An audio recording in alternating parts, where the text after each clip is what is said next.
Bem, pessoal, ficar pesquisando sintoma de doença na internet pode prejudicar a sua saúde. Eu vou explicar por quê, baseado em ciência, né? Um efeito chamado efeito nocebo, né?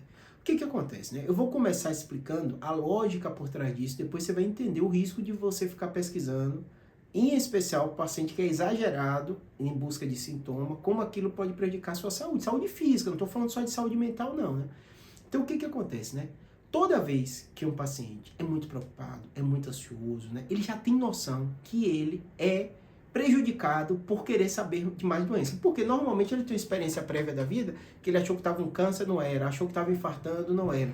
Então geralmente as pessoas se conhecem, né? Só que de um modo geral, ele fica achando que ele está inventando.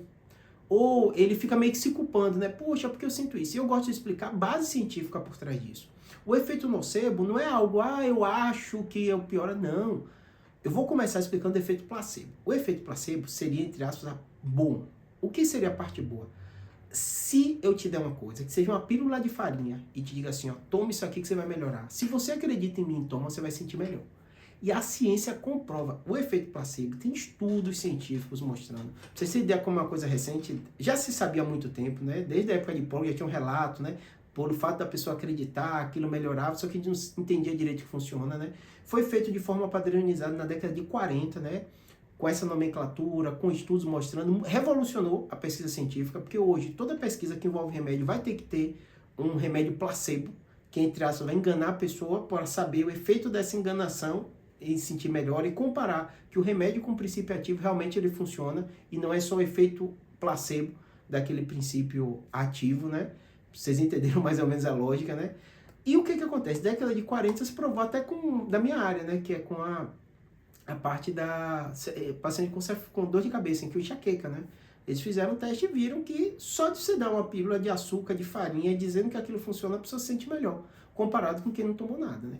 E aí, depois disso, se derivou essa questão do efeito nocebo. O efeito nocebo seria a parte ruim. Como assim? Se você acreditar que uma coisa ruim vai acontecer com você, você tomando remédio, aquilo vai acontecer. E você vai ter efeito colateral. Então tem que ter muito cuidado ao ler bula.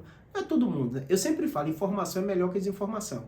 Mas você tem que ter bom senso e se conhecer. Tem gente que é desesperada. Tem gente que tudo que lê sente. E eu tenho um paciente que eu começo a explicar, falando, não me explique não, porque senão eu vou sentir. E eu entendo, eu paro e falo, se você sentir alguma coisa, relata, que a gente vai ver se tem relação ou não com a medicação.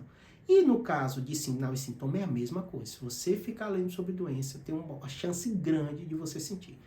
Só que a gente médico tem um outro lado da moeda, né? Porque se você está passando mal, assistindo alguma coisa, você tem que procurar ajuda para ver o que é. Então o que é que eu digo para a maioria dos pacientes? Para a média das pessoas, para a maioria das pessoas, a pesquisa, o estudo, a leitura vai te ajudar a identificar se alguma coisa está errada ou não. Por exemplo, quem nunca sentou no vaso e sentiu um formigamento na perna? Tem um monte de vídeo aqui falando, os vídeos mais vistos é sobre isso, né? Ah, sentiu um formigamento na perna, isso é grave?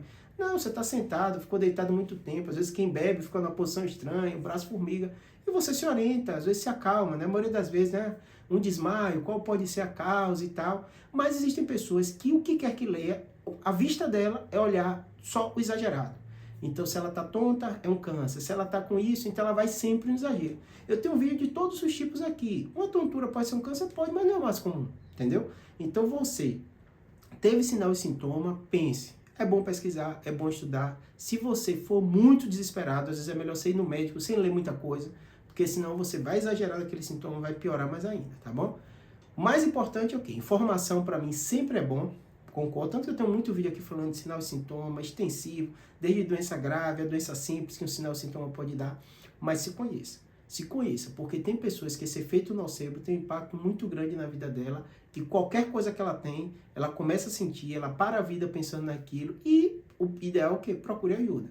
Se você é desse perfil de pessoa, às vezes não vale a pena se aprofundar muito, procura um profissional, ele vai te orientar, vai falar direitinho, você não vai ficar perdida nesse mundo de informação e sentindo tudo que você está lendo, tá bom? Espero que tenha ajudado, abraço.